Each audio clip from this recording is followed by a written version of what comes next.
Partially damaged ang balay, kagjang shop matapos nga nasunog sa Barangay Bolong Oeste, Santa Barbara, Iloilo. Alas 12:04 sa ngudto, Abril 1.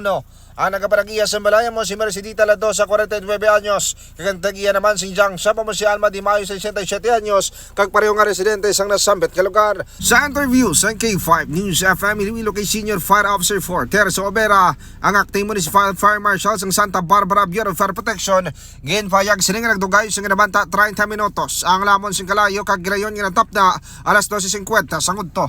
Suno pa kay Obera, nagbilin sang 12,000 pesos nga halit ng sunog, kag wala naman sang may napilasan. Ini sa kupan sa barangay Bulong Oeste, diri sa Santa Barbara.